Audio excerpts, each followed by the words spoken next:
Hi all, ജെയ്മീൻ 2026 face 1 result വന്ന സമയത്ത് സൈന്യത്തിനെ സംബന്ധിച്ചിടത്തോളം അടിപൊളി റിസൾട്ട് ആണ്. അതില് കേരള റാങ്ക് 6ഉം 7ഉം ഉൾപ്പെടെ ഒരുപാട് റാങ്കുകൾ കിട്ടിയിട്ടുണ്ട്. അപ്പൊ അങ്ങനെ നല്ലൊരു പെർസെന്റൈല് കിട്ടിയ ഗ്ലെൻ ജോസഫ് ആണ് നമ്മുടെ കൂടെയുള്ളത്.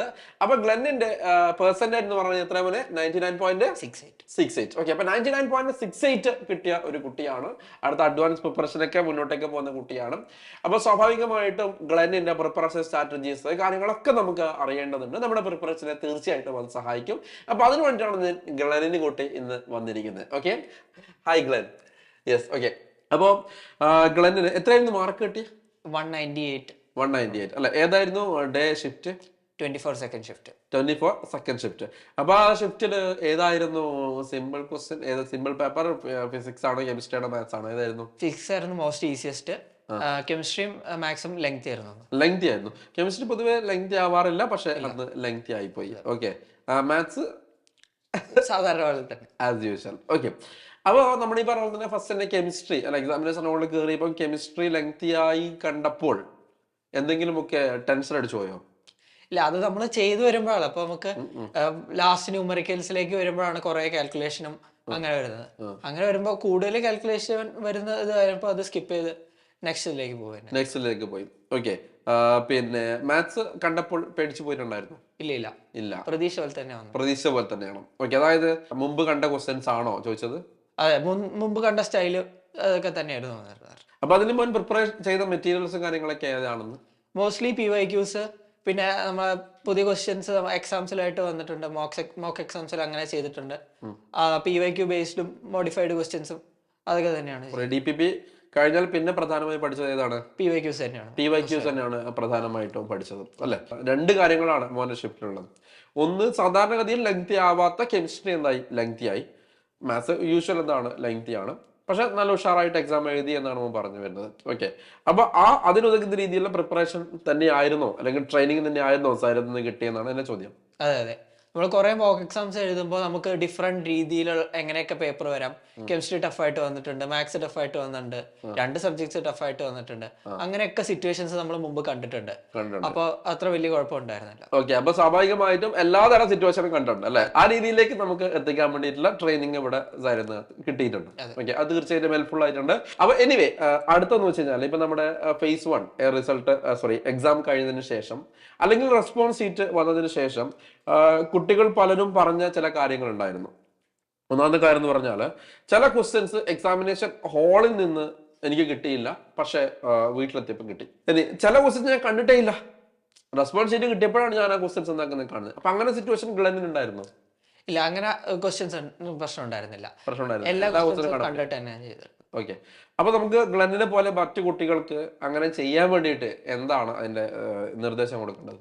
അത് നമ്മൾ മാക്സിമം എക്സാംസ് എഴുതുന്നതോടെ നമ്മൾ അതിന്റെ സ്ട്രാറ്റജി ഡെവലപ്പ് ചെയ്യണം. അതേ സ്ട്രാറ്റജി തന്നെ നമ്മൾ എക്സാമിന് എടുത്തു കഴിഞ്ഞാൽ കുഴപ്പമൊന്നും ഉണ്ടാവില്ല. നമ്മളിപ്പോൾ കുറെ എക്സാംസ് എഴുതുമ്പോൾ തന്നെ അവ എങ്ങനെ ചെയ്യണം, എന്തൊക്കെ നമ്മൾ ഒരു സ്ട്രാറ്റജി തന്നെ ഫൈൻ ട്യൂൺ ചെയ്തിട്ട് ബിൽഡ് ചെയ്യണം. അത് പല ആൾക്കാർക്ക് പല സ്ട്രാറ്റജി. അതായത് പിന്നെ മോക്ക് ടെസ്റ്റുകളിലൂടെയാണ് എന്താക്കുക സ്ട്രാറ്റജി ബിൽഡ് ചെയ്യാം. അപ്പൊ എങ്ങനെയായിരുന്നു ഗ്ലെൻ സ്ട്രാറ്റജി ബിൽഡ് ചെയ്ത പ്രൊസീജിയർ, അതൊന്ന് പറഞ്ഞു കൊടുക്കാൻ വേണ്ടി പറ്റുമോ? അത് നമ്മൾ ബേസിക് ആയിട്ട് ഒരു സബ്ജക്റ്റ് നമുക്ക് ഏറ്റവും അറിയുന്ന സബ്ജക്റ്റിൽ ഏറ്റവും പെട്ടെന്ന് ചെയ്ത് തീർക്കുക. മാത്സിന് ഏതായാലും സമയം എടുക്കുന്ന എല്ലാവർക്കും അറിയുന്നതാണ്. അങ്ങനെ തന്നെയാണ് ക്വസ്റ്റ്യൻസ് ഉണ്ടാവുക. അപ്പൊ നമ്മൾ അത് മുൻകൂട്ടി അറിഞ്ഞിട്ട് തന്നെ ഒരു ഇത്ര certain amount of time set ചെയ്യും. പിന്നെ നമ്മൾ എല്ലാ ക്വസ്റ്റ്യൻസും ഒരു റൗണ്ട് നോക്കി കഴിഞ്ഞിട്ട് ഏറ്റവും ചെയ്യാൻ പറ്റുന്ന ഏതാണോ അത് കൂടുതൽ ചെയ്യാം. അങ്ങനെ കുറെ എക്സാംസ് എഴുതി അത് ഫൈൻ ട്യൂൺ ചെയ്ത് അത് നമ്മള് സ്ട്രാറ്റജി റെഡിയാക്കി അങ്ങനെ ആ സ്ട്രാറ്റജിയിലേക്ക് എത്തി. അപ്പൊ നമ്മളെ പ്രത്യേകം ശ്രദ്ധിക്കേണ്ട കാര്യം മോക്ക് ടെസ്റ്റുകളുടെ ഇമ്പോർട്ടൻസ് ആണ്. മോക്ക് ടെസ്റ്റുകൾ നമ്മൾ നന്നായിട്ട് എന്ത് ചെയ്യണം, യൂട്ടിലൈസ് ചെയ്യണം. നന്നായിട്ട് മോക്ക് ടെസ്റ്റുകൾ എഴുതി തന്നെ പ്രാക്ടീസ് ചെയ്യണം. എന്നാൽ മാത്രമേ നമുക്ക് സ്ട്രാറ്റജി ബിൽഡ് ചെയ്യാൻ വേണ്ടി പറ്റുള്ളൂ. ഓക്കെ, അപ്പൊ ആദ്യം നമുക്ക് പിന്നെ നേരത്തെ നമ്മൾ സംസാരിക്കുന്ന സമയത്ത് ഗ്ലെൻ പറഞ്ഞൊരു സ്ട്രാറ്റജി ഉണ്ടായിരുന്നു, അതൊന്നും കൂടി ഒന്ന് പറഞ്ഞു കൊടുക്കണം. അതായത് എങ്ങനെയാണ് എല്ലാ ക്വസ്റ്റ്യനും കാണാനുള്ള ഒരു മെത്തേഡ് പറഞ്ഞിട്ടുണ്ടായിരുന്നു, ഒന്നുകൂടി പറഞ്ഞു കൊടുക്കാൻ വേണ്ടി പറ്റുമോ? നമ്മൾ എല്ലാ സബ്ജക്റ്റും കാണാന്നുള്ളത് നമ്മളെ ഫസ്റ്റ് പ്രയോറിറ്റി ആണ്. നമുക്കറിയില്ല ഏതായിരിക്കും ഈസി ആയിട്ട് വരിക, ഏതായാലും ടഫാന്ന് വരിക. അപ്പൊ നമ്മളൊരു 20 മിനിറ്റ്സ് എടുത്തിട്ട് ഏറ്റവും സിമ്പിൾ ആയിട്ടുള്ള ക്വസ്റ്റ്യൻസ് മാത്രം ചെയ്ത് എല്ലാ സബ്ജക്ട്സിലൂടെയും അങ്ങനെ പോവുക. അത് ടൈം പല ആൾക്കാർക്ക് ഡിഫറെൻ്റ് ആയിട്ടിരിക്കും. അത് നമ്മുടെ കംഫർട്ട് പോലെ ചെയ്യാം.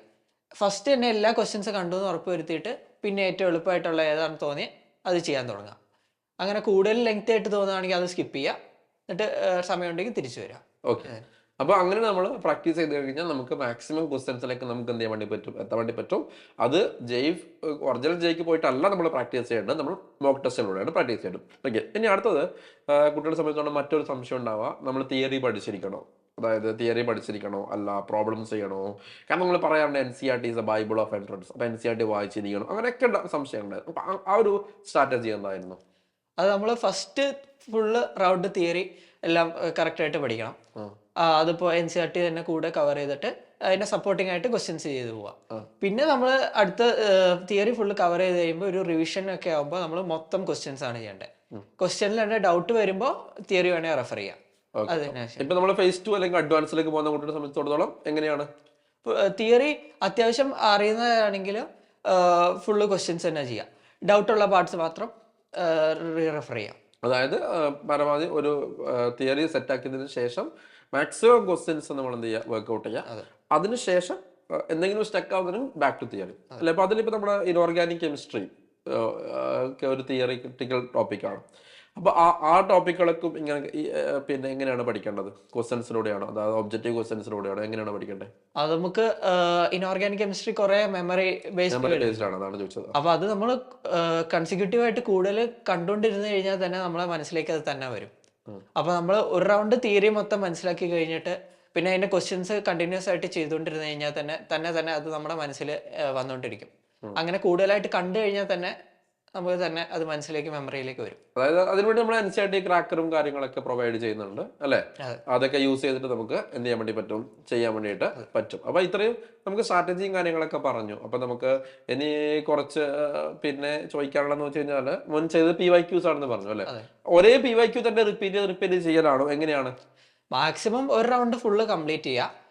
പിന്നെ ടഫ് ക്വസ്റ്റ്യൻസ് നമ്മൾ എക്സാംസിൽ തന്നെ അത്യാവശ്യം ഇതായിട്ട് തന്നെ വരും, മോഡിഫൈഡ് ആയിട്ട് വരും. പിന്നെ നമുക്ക് തീരെ ചെയ്യാൻ പറ്റാത്ത ക്വസ്റ്റ്യൻസ് നമ്മൾ മാർക്ക് ചെയ്ത് വെക്കുക. എന്നിട്ട് ഓരോ സബ്ജക്ട് വൈസ് ടോപ്പിക് വൈസ് നോക്കുകയാണെങ്കിൽ നമുക്ക് അങ്ങനെ ഓരോരോ ക്വസ്റ്റ്യൻസ് മാത്രമായിട്ട് എടുത്ത് ചെയ്ത് നോക്കാം. അതായത് ഒരു ക്വസ്റ്റ്യൻ നമ്മൾ ഒരു തവണ ചെയ്താൽ മതിയോ, അല്ല അത് റിപ്പീറ്റ് ചെയ്ത് നമ്മൾ ചെയ്ത് പഠിക്കണോ, എങ്ങനെയാ? എത്ര പ്രാവശ്യം ചെയ്യാൻ പറ്റുമോ അത് തന്നെയാണ് ഏറ്റവും ബെസ്റ്റ്. പിന്നെ നമുക്ക് അതിനുള്ള ടൈം ഇല്ലാത്തതുകൊണ്ട് നമ്മൾ ഫുള്ള് ഒരു റൗണ്ട് ചെയ്യാം. ടഫ് ആയിട്ടുള്ള ക്വസ്റ്റ്യൻസ് പറ്റുമെങ്കിൽ ഒന്നും കൂടി നോക്കാം. എത്ര വർഷം ബാക്കോട്ടൊക്കെ PYQs ചെയ്തിട്ടുണ്ടായിരുന്നു? ഫുൾ PYQs കംപ്ലീറ്റ് ചെയ്തിട്ടുണ്ട്. അവൈലബിൾ ആയിട്ടുള്ള ഫുൾ PYQs കംപ്ലീറ്റ് ചെയ്തിട്ടുണ്ട്. അപ്പൊ മോനിപ്പം IIT പഠിക്കാൻ ആഗ്രഹിക്കുന്നു. അപ്പൊ എങ്ങനെയാണ് ആഗ്രഹം വന്നത്, പ്രിപ്പറേഷൻ എങ്ങനെ സ്റ്റാർട്ട് ചെയ്തു? അപ്പൊ സ്റ്റാർട്ട് ചെയ്തതിന്റെ തുടക്കത്തിൽ ബുദ്ധിമുട്ടുണ്ടായിരുന്നു, അതെങ്ങനെയാണ് ടാക്കിൾ ചെയ്തത്? അപ്പൊ എങ്ങനെയാണ് ക്വസ്റ്റ്യൻ ലെവലിൽ കൂട്ടി കൊണ്ടുവന്നത്? ചുരുക്കി പറഞ്ഞു കഴിഞ്ഞാൽ എനിക്ക് IIT ആഗ്രഹം വന്നത് മുതൽ ഇപ്പോൾ JEE phase 1 99.68 വരെ എത്തിയ ആ ഒരു കഥ ഇൻസ്പയറിംഗ് ആണ് എന്ന് ഉറപ്പാണ്. അത് നമുക്ക് ബാക്കി കുട്ടികൾക്കും അത് ഇൻസ്പയറിംഗ് ആവണം. അപ്പം അതിനുവേണ്ടി ഏറ്റവും ഷോർട്ടായിട്ട് അതൊന്നും എനിക്ക് പറയാൻ വേണ്ടി പറ്റും. നമ്മൾ ഫസ്റ്റ് ആയിട്ട് ഇതിന് അഡ്മിഷൻ എടുത്തപ്പോൾ ഇതിനെ കുറിച്ചിട്ട് അധികം ഐഡിയ ഉണ്ടായിരുന്നില്ല. ഇങ്ങനെ കുറച്ച് ഇൻസ്റ്റിറ്റ്യൂട്ട്സിലേക്ക് എത്തണം, അത് ബെസ്റ്റ് ഇൻസ്റ്റിറ്റ്യൂട്ട്സ് ആണെന്ന് മാത്രമേ അറിയണ്ടായിരുന്നുള്ളൂ. പിന്നെ ഓരോ ടീച്ചേഴ്സ് പറഞ്ഞിട്ട് തന്നെയാണ് ഇതിനെക്കുറിച്ചുള്ള ഡീറ്റെയിൽസും എല്ലാം അറിയുന്നത്. മോട്ടിവേഷൻ എല്ലാം ടീച്ചേഴ്സ് തന്നെയായിരുന്നു. അവർ തന്നെയാണ് നമുക്ക് എല്ലാ ഇതും കിട്ടുന്നത്, എങ്ങനെ പ്രിപ്പയർ ചെയ്യണം, എല്ലാ ടിപ്സും എല്ലാം ടീച്ചേഴ്സും തന്നെയാണ് നമുക്ക് കിട്ടിയിട്ടുള്ളത്. പിന്നെ പ്രിപ്പറേഷൻ ലെവൽ കൂട്ടിയത് എങ്ങനെയായിരുന്നു? അത് ഇനീഷ്യലി നമ്മൾ തിയറി പഠിക്കുമ്പോൾ കുറച്ച് സ്ട്രഗിൾ ചെയ്യും. അത് ആദ്യമായിട്ട് പുതിയതായിട്ട് കേൾക്കുന്ന സാധനങ്ങളാണ്. അതിപ്പോൾ നമ്മൾ എങ്ങനെയായാലും കുറച്ച് ഡിഫിക്കൽട്ടി ഉണ്ടാവും. ആ സമയത്ത് ഡിഫിക്കൽട്ടി ഉള്ളപ്പോഴും നമ്മൾ ഗിവ് അപ്പ് ചെയ്യരുത്. നമ്മൾ എപ്പോഴും കൺസിസ്റ്റൻ്റ് ആയിട്ട് തന്നെ എഫേർട്ട് ഇട്ടുകൊണ്ടിരിക്കണം.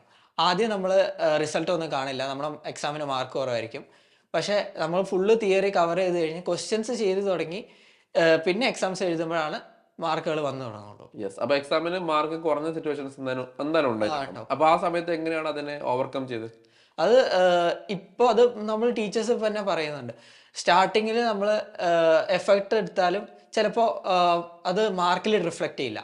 അവസാനത്തേക്കാണ് ഇത് കോമ്പൗണ്ട് ചെയ്ത് മാർക്കുകളിൽ എഫക്റ്റ് വരുന്നത്. ഓക്കെ. അപ്പം ഇപ്പം പല ഉത്തരം വന്നപ്പോഴും ടീച്ചേഴ്സ് എന്നുള്ള കാര്യം വന്നു. ഓക്കെ. അപ്പം ലാസ്റ്റ് നമുക്ക് ടീച്ചേഴ്സിന്റെ സപ്പോർട്ടിനെ കുറിച്ച് എങ്ങനെയാണ് സൈലത്തിലെ ടീച്ചേഴ്സ് സപ്പോർട്ട് ചെയ്ത് എന്നും കൂടി പറയാൻ വേണ്ടി പറ്റും? നല്ല സപ്പോർട്ട് തന്നെയാണ്. നമുക്ക് ഇതിനെക്കുറിച്ചുള്ള എല്ലാ അവയർനെസ്, ആവശ്യമുള്ളതായിട്ടുള്ള എല്ലാ കാര്യങ്ങളും, എങ്ങനെയാണ് പഠിക്കേണ്ടത്, ഏതൊക്കെ സബ്ജക്ട്സ് എങ്ങനെ കറക്റ്റായിട്ട് പഠിക്കണം, ഓരോ ടോപ്പിക്സ് എങ്ങനെ പഠിക്കണം, അതെല്ലാം ടീച്ചേഴ്സിൻ്റെ അടുത്ത് തന്നെ നമുക്ക് കിട്ടിയിട്ടുണ്ട്. യെസ്. ഓക്കെ. അപ്പൊ നമുക്ക് മോക്ക് ടെസ്റ്റുകളും കാര്യങ്ങളൊക്കെ എഴുതി അല്ലേ, മാർക്ക് കുറയുമ്പോൾ നമ്മൾ എന്താക്കി ടീച്ചേഴ്സിന്റെ സഹായത്തോടെ സെറ്റാക്കി അവസാനം 99.68 എന്നുള്ള മാജിക് പെർസെന്റേജിലേക്ക് നമ്മൾ എത്തിയിട്ടുണ്ട്. ലാസ്റ്റ് ലോട്ട്. ഓക്കെ, ലാസ്റ്റ് ഇനി ഒറ്റ ചോദ്യം മാത്രം. ഇനി എഴുതാൻ വേണ്ടി പോകുന്ന കുട്ടികളെടുത്തു, അതായത് പല ആൾക്കാരും സെക്കൻഡ് ഫേസും അഡ്വാൻസ് ഗിവ് അപ്പ് ആക്കിയ കുട്ടികളുണ്ടാവും. അതേപോലെ തന്നെ ജയിലിനെ കുറിച്ച് ഇതുവരെ ചിന്തിക്കാത്ത കുട്ടികളൊക്കെ ഉണ്ടാവും. അതായത് ഇപ്പം +2 പഠിക്കുന്ന കുട്ടികൾ അല്ലെങ്കിൽ +1 പഠിക്കുന്ന കുട്ടികളൊക്കെ ഉണ്ടാവും. അപ്പൊ അവരോട് എന്താണ് മുൻ ലാസ്റ്റ് പറയാനുള്ളത്? തിയറി നല്ല ഗ്രാസ്പ് ഉണ്ടെന്നുണ്ടെങ്കിലും നമുക്ക് കുറച്ച് പ്രോബ്ലം സോൾവിങ് ആയിട്ടുള്ള ടെക്നിക്സ്, അതായത് നമ്മൾ മാക്സിമം പ്രോബ്ലം പ്രാക്ടീസ് ചെയ്ത് കഴിഞ്ഞ് PYQs ചെയ്ത് കഴിഞ്ഞാൽ തന്നെ നമുക്ക് ബെസ്റ്റായിട്ട് ചെയ്യാൻ പറ്റും. അത് phase 1 എഴുതിയ ആൾക്കാരാണെങ്കിൽ അത് അതിലെന്ത് സംഭവിച്ചു എന്നിപ്പോൾ ചിലപ്പോൾ എക്സാമിൻ്റെ സമയത്തുള്ള പ്രശ്നമായിരിക്കും. അത് നമ്മൾ അടുത്ത ഇതിൽ റെക്ടിഫൈ ചെയ്യുക, അതിനെക്കുറിച്ച് ആലോചിക്കാതെ നെക്സ്റ്റ് ഫേസിലേക്ക് മൂവ് ഓൺ ചെയ്യും. പ്രശ്നങ്ങൾ കണ്ടെത്തി അതെന്താ ചെയ്യാം, പരിഹരിക്കാം. ഇനി ഇതുവരെ ജയിലിൽ കുറിച്ച് ആലോചിക്കാത്ത, അതായത് എന്നെ കൊണ്ട് കൂട്ടിയാൽ കൂടൂല എന്നൊക്കെ ചിന്തിക്കുന്ന കുട്ടികളോട് പറയാനുള്ളത്, നിങ്ങൾ ചെയ്യേണ്ടത് ഒരു ഷോർട്ട് ടേം ഇൻവെസ്റ്റ്മെന്റ് മാത്രമാണ്, അല്ലെ? ആ ഷോർട്ട് ടേം ഇൻവെസ്റ്റ്മെന്റിന്റെ റിട്ടേൺ എന്ന് പറഞ്ഞു കഴിഞ്ഞാൽ വളരെയധികം വലുതാണ്. ഇപ്പൊ മോനെ IIT-യിലേക്ക് എത്തും.